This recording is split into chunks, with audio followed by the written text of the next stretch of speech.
What's up, everybody? How you guys doing? Happy Friday. Hope you had a good, productive, blessed week. Accomplished some things. My name is Jeremiah Davis. I'm the funding coach, and this is the Business Source. Today, we're going to be talking about optimizing your credit. And I know there's a lot of people out there that do credit repair, uh, and that's great. And that's this doesn't have anything really to do with credit repair because I'm the funding coach. So all my clients that come to me for funding, they go into my credit optimization program. It's specifically for the funding that they're looking for or a funding option best fits their needs. And this is some things that people don't talk about, right? The thing of it is, all funding products, personal loans, business loans, equipment loans, real estate loans, commercial loans, all have different criteria. All right, and all these different lenders that provide these type of loans have their niche markets. Right, you can go to a lender that specifies in a specific niche market, such as commercial real estate. Okay, um, you can go to a bank and try to get a commercial real estate loan. You can go to commercial lenders. You can go to angel investors. You can go to crowd funds. You can go to peer investing. There are lots of different funding options, and they all can dictate their own credit criteria. Okay, that's why you can see somebody with a high credit score, uh-huh, and get funding for something, and or denied for something. Okay, it happens a lot. People come to me and they go, "I got a 700 credit score," but they got a weak credit file. So a high score doesn't always mean you're going to get approved. So that's why I want to talk about optimizing your credit as entrepreneurs, as business owners, or someone who's looking to start and open a business. You need to know what type of funding is best for you that you can qualify for. Realistically, know your limitations. Know what you have access to. I often tell people that I coach that you know if you don't have anything and your business idea costs $1 million, you're not going to start there. You got to break it down, and let's break it down to something that's manageable and grow it to $1 million business. Okay, my son in particular, he has a lot of grandiose ideas, and they're good ideas, but he doesn't have the resources to implement those ideas. So I'm like, well, you need a couple of little side hustles to get the capital you need and fix your credit, get a business set up, build some business credit, do all these things, put your building blocks, your foundation in order, and then when you're in a good stable position, you might be able to get a couple $100,000, $500,000, maybe even $1 million loan to do your big picture idea or business, and that goes for everybody. Okay, but obviously you need not just a high score, but you need a strong credit file, a diverse credit file, as well as a well managed credit file. Okay. I mean, this is all about trust at the end of the day, right? Now, in our day and age, the number one criteria to judge you of being trustworthy is your credit. Okay. The banks aren't getting to know your mom and them, go back and talk to all your family and friends. They just looking at you on some data, right? And the fact is, and some of you may know, some of you may not know, there are hundreds of different credit scores. It's just a conglomerate of data that they're making an educated guess on. Okay, so I just want to give you some tips on optimizing your credit. Okay, and I use that word optimize because you guys know, or some of you don't, some of you don't know. You can buy a house with a 550 credit score, okay, but you can't get a loan, right? How can you get a $200,000, $300,000 home with a 580 credit score, but you can't get a $50,000 loan? Huh? That's what I'm talking about, optimizing your credit. And if you're in the industry, if you're one of my affiliates, you need to know this. You need to know what to look for on a client's credit report to provide the right financial information and resources so you can fulfill their need, their dream, their goal. So I'm just going to use personal. No, I'm going to give you a couple examples. Um, with personal loans, right? Remember that each bank has its own criteria. So you can go to a credit union and apply for a signature loan, and you might have two or three derogatories on your credit report and a low credit score. Um, it just depends on how many accounts you have on your credit file, as well as how well you manage them.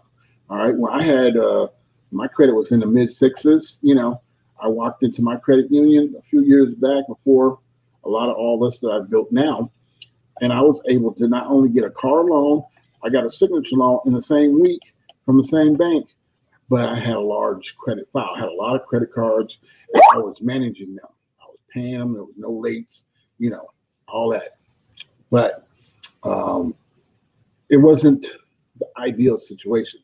All right. They gave me the loan to pay off the credit cards. And anyway, that's another story. Forget about it.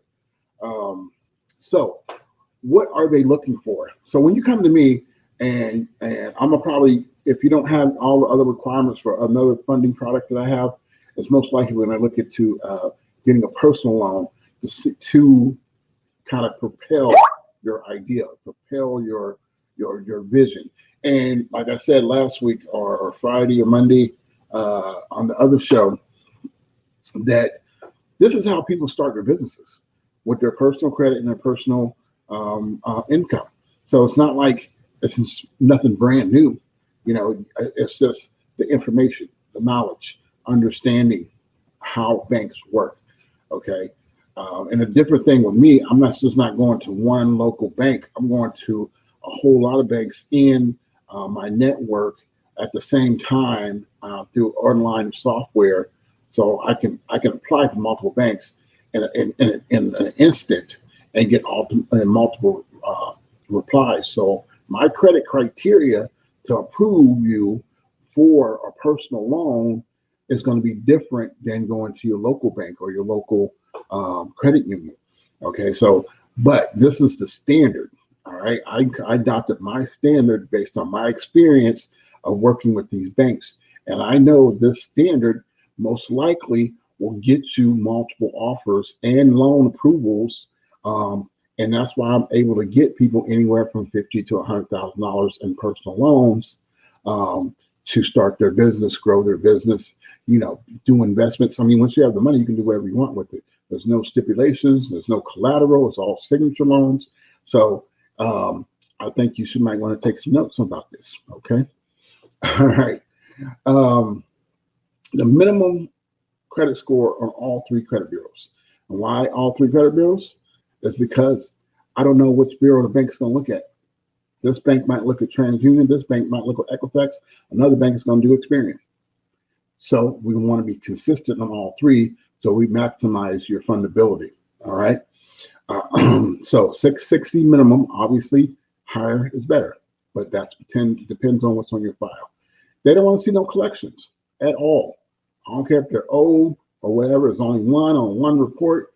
No collections at all, because that's going to limit the approval. So I won't even apply if you got a collection on your report. I'll instruct you to get it off, or if you want me to get it off, I'll get it off for you. Let's see what else. No late payments. Now, late payments are a little bit more not as strict, but it can't be any new ones in the last 24 months. You can't have any late payments in the last 2 years on your personal credit. If they're older than 2 years, then they'll overlook it and we can still go forward. Inquiries. Everybody knows too many inquiries is not good. They don't want to see more than four inquiries in 6 months. Okay? If they're older than 6 months, then we're good. As long as in the last 6 months, there's only 4. All right? And here's the big one, DTI. All right? For lending purposes, they're looking at your revolving debt. Not so much if you got a lot of installment loans, that's going to knock you out. But if you don't have a lot and just have 1 or 2, or even a car, 2 or 3 cars, a mortgage, or what have you, But they're primarily looking at what we're looking at to pre-qualify you is how many revolving trade lines you have. Now, here's the thing. This is the biggest part of the whole thing. Is a lot of people that are going through a credit repair program and adding credit building tools will often get a high score and have no credit history. All right, I've had it, I've seen it. You got a 700 plus 720 credit score, and you only got two or three, trade lines, and they brand new. That's not going to work. They want to see two or three trade lines that are at least 12 months old that are under 50% utilization. Now, most other lenders, they want to see that utilization under 30%, some even 10 to 15%. Okay, but for my lenders, it's 50%. Okay, obviously, the lower the better. But here's the caveat: if you're in the process of rebuilding your credit, you need to add on some positive primary trade lines, not authorized users. Authorized users, the lenders don't care. They know what they are, but they're not. They just ignore them. They're helpful to boost your score. Sometimes they're helpful to in the home purchase process, but for lending purposes, this is what I know. This is what I do. I don't do mortgages. I do funding. Okay. For lending purposes, AUs don't really help except boost your score. So if you got a 650 and you add a couple AUs, it gives you a 680 or 690. Okay, that's fine. But they're going to still look at what your primary lines are. If those primary lines are over 50% utilized, you're going to get denied. Okay, and I won't even apply. I'm going to pre-screen you, and if I see anything that's going to be a disqualifier, I'm going to let you know. And then I'm going to say, well, go fix this and come back. Now, there are some other options. If you have everything else in order, and all of this is a couple cards that are over 50% utilization, I can possibly get you a bridge loan to pay those cards down, put you in a standard funding, and once you get that money, you pay off the bridge loan. So we do have options if all of this is high utilization to get you under the threshold to get you into the primary funding. Okay, but this is what I'm talking about: optimizing your credit. Do you know what the bank is looking for? Okay, personal loan credit criteria is totally different than equipment loan credit criteria. Equipment loan credit criteria is totally different for real estate investment loan criteria. Okay, so knowing what type of funding you want and need and can get, as well as knowing what the banks are looking for. That is the way you succeed. If you don't even know what the bankers are looking for and you just go around applying, you're just shooting yourself in the foot. You're hurting yourself because you're getting denied. You don't even know why you're getting denied. Do your research. Call a professional. Ask an expert. All right, because that's what you have to do to succeed. Okay, and then you have to think outside the box, right? All right. Sometimes I'll have to put someone into an MCA loan, small business owner, because they can't get any other type of funding. But we use it as a tool, a stepping stone. So a typical MCA loan is basically a high interest business loan that you pay, daily or weekly. You can't sometimes monthly, but that's rare, and it's usually out for like a 9-month period. But if you got a plan to use the money and then get into another funding product, you can pay that MCA loan off faster, say in 2 or 3 months, rather than the full 9 months. But it's a stepping stone. It's a building block. So you might have to get a $10,000 or $20,000 MCA loan for a couple of months, but after you get your credit optimized to where you can get a $50,000 or $60,000, $70,000 personal loan, then you pay off that little $20,000, $30,000 MCA loan. Get out of that high interest loan as fast as possible. Or the real estate game, same thing. You need some skin in the game. You got to have money in the bank. A lot of people come to me and say they found the house they want to flip, or they want to fix and hold. And I say, okay, but they don't have anything. They don't even know what they need. They haven't done any research. They just see stuff on social media, TV commercials. I've been to some of those real estate guru workshops, and they tell you to max out your credit cards a lot of times. I don't think you need to do that. There's a different way. There's a better way. I think it's more efficient, where you don't have to come a lot out of your own pocket, um, and you can accomplish the same goal. And actually, I think inquiring, maxing your credit cards. Well, first thing's going to happen is your credit's going to take a hit, right? Because you're going to max out. Now you're overutilized. Now, and then you're going to pay the cash advance fees on that money. Why don't you just get a personal loan and use that money as your seed money for your fix and flip or your fix and hold? That's the type of things I teach in my coaching program. Okay, all about how to get funding, and all my credit clients. I'm just optimizing credit for funding. Because as soon as you come out of my program, there's a funding program right there ready for you. Okay, because what are you going to do with the good credit? You got good credit now. What are you going to do with it? Let's do something. Let's make some moves. Let's build some wealth, some generational wealth. Okay, starting a business, getting into real estate, getting some heavy equipment that you can make you more money with, a tractor trailer, dump truck, food truck, something. Okay, but this is the strategic way to optimize your credit to fund your business. And if you're really smart, you can do that, get that, optimize your credit, get a loan, start building your business credit at the same time as you're building your business. And then within 6 months to a year, you got great business credit, you got access to a lot of capital, you got good personal credit, you got good cash flow. You know, I mean, that's how you do it. That's how you do it. You got to maximize and use all the tools and resources available to you. If you're not doing that, you're hurting yourself. I see so many people that do really good business but can't get funded because they haven't optimized their credit. They haven't built their business credit. And they ask they I mean, literally, I've told this story before.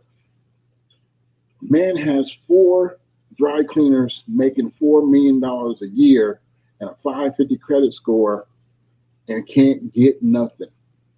Nobody would give him any money. He wanted $500,000.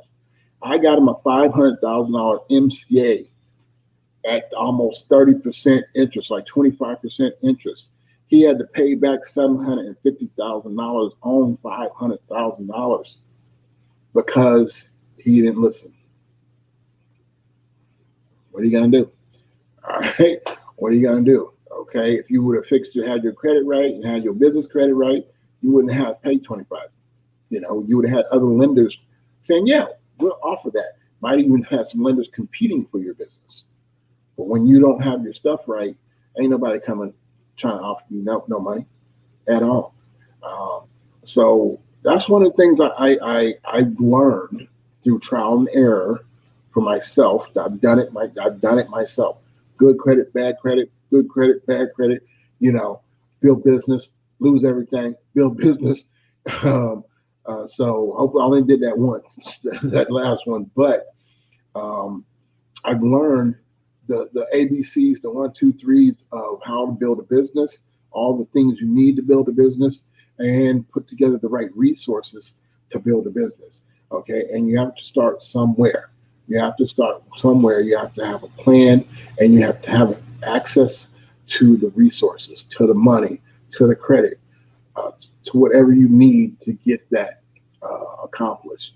Okay, I see a lot of people doing it the backwards way, I would say, to me. For example, I bet some of you guys didn't know that if you buy a house to rehab, say you got the money and you can buy the house outright, right? Or you just applied and got a mortgage, but it needs renovations. You coming to me to asking for a real estate deal, loan to do the renovations, it's going to be twice as hard if you would have come to me to buy the property and rehab the property. And you might ask why? Because now the bank is looking at you with this upside down asset or non-income generating property, and they're saying, okay, you want how much money? You need $50,000 to rehab the property. Okay, now you're looking at your credit, you're looking at other assets. You can't borrow against the house because there's no equity in it yet, right? because there won't be any equity in it until you rehab it. Maybe after you rehab it, it will gain $100,000 in equity that you can use and borrow against or cash out on. So it's not always a good idea to buy the property first. If you really wanted to do it, you should put the property under contract, then come to me and get the standard protocol, the requirements the bank is looking for. All right. They want to look for, they want to make sure that ARV is there. They want to make sure that you have a rehab budget from a third party contractor. Okay. And then they want to make sure that you have the money for, the 10%. A lot of times they'll do 90% of the purchase price and 100% of the rehab. So these are the type of things that, it's just, to me, it's common knowledge, but I know that to a lot of people, it's not. They're trying to figure it out. How do I get into the real estate game, right? When I don't have nothing to work with, I know how to do that. I know how you can do that.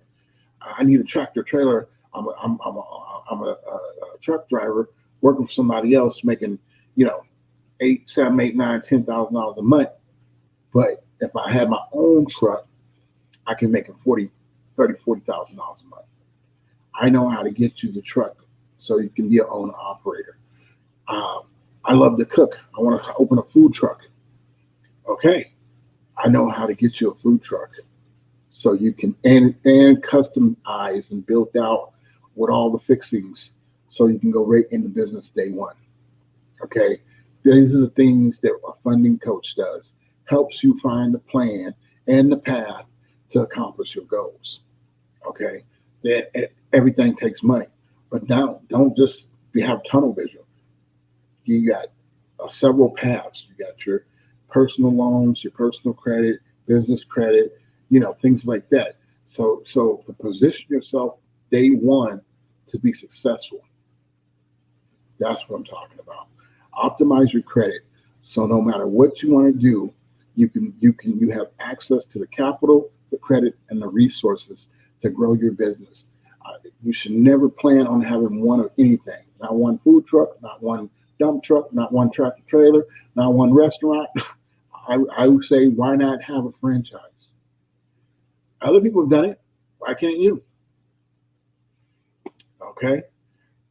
Figure out what you want to do, what you need to do, and what your credit criteria is for that particular funding option. And then also outside the box of how to get from A to B when it's not direct. All right.